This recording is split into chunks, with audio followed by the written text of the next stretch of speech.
How do you orchestrate a harmony of flavors 9 years in the making?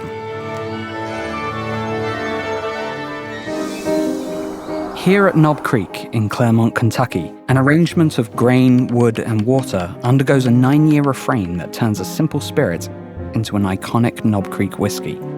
Much like the careful composition of a musical score, the result is a precise balance of tasting notes that lends Knob Creek its unique chorus of flavors. So, exactly how does Knob Creek craft these notes and give a voice to its whiskey?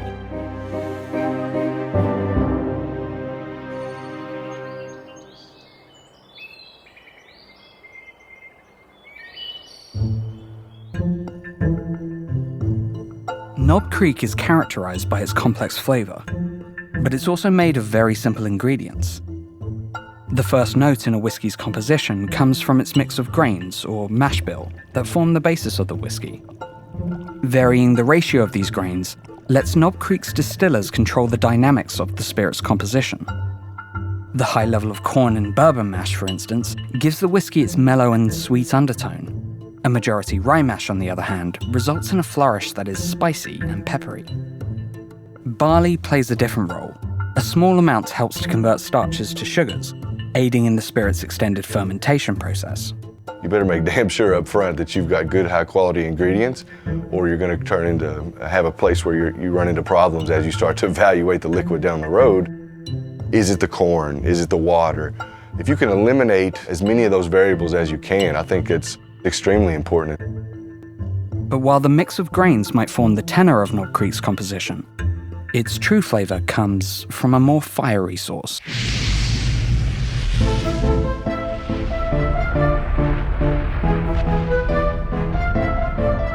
The secret to sustaining a whiskey's flavor comes from the barrel itself. 9 years in this barrel, you get 100% of the color, 70% of the flavor comes from the charred white oak barrel that we aged the Knob Creek in. Unlike what you might expect, a barrel's char has little to no impact on the smokiness of a whiskey's flavor. Instead, charring encourages a chorus of chemical compounds within the wood to rise to the char line and infuse their flavors into the distillate. The most important of these compounds is hemicellulose. When a barrel is charred, hemicellulose is broken down into wood sugars, lending a caramelized sweetness to the liquid and enhancing its rich color. The white oak's lignins also strike a major chord and are responsible for notes of vanilla and spice. The charring also reduces some of the less favorable compounds within a wood. A high char can actually lower the impact of lactones, giving the whiskey a smooth and buttery taste that holds notes of wood and coconut. This harmony between wood and whiskey helps define Knob Creek's flavor. And using the char 4, you get a very nice deep char. Each year that whiskey kind of penetrates that wood a little bit deeper and continues to pick up so much of that color, definitely, and then the flavor as well.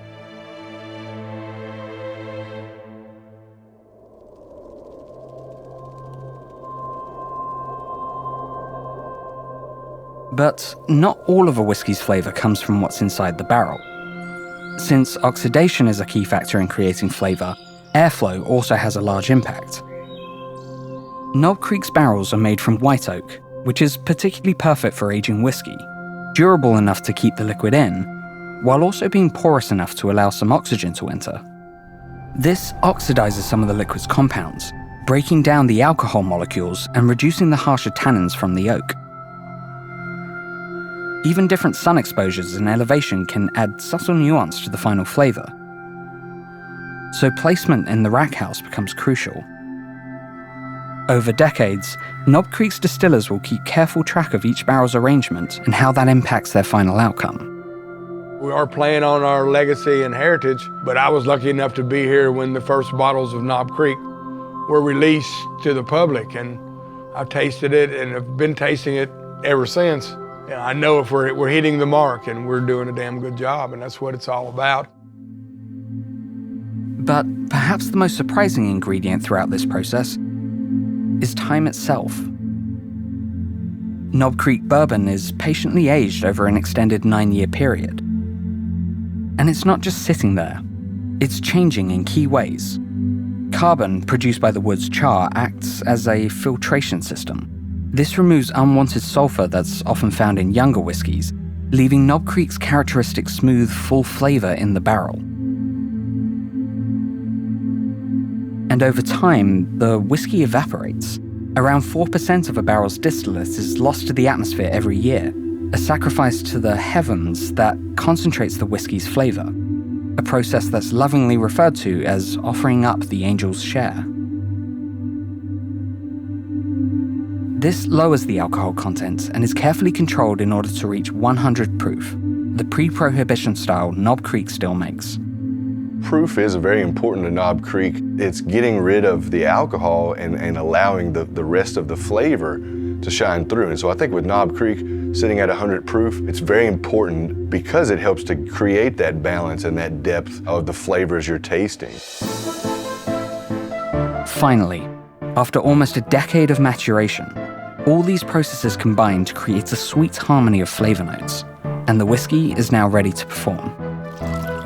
You know, there is a lot of connection between, what goes into making music and the art of whiskey making, right? I mean, you're bringing these elements together that brings you this depth and flavor and this profile, the same as playing music. When people have visions of what bourbon is all about, the Knob Creek checks every box. I mean, the deep color, the rich aroma, the flavor, and then the finish. I've always said, the true definition of a great bourbon is Knob Creek.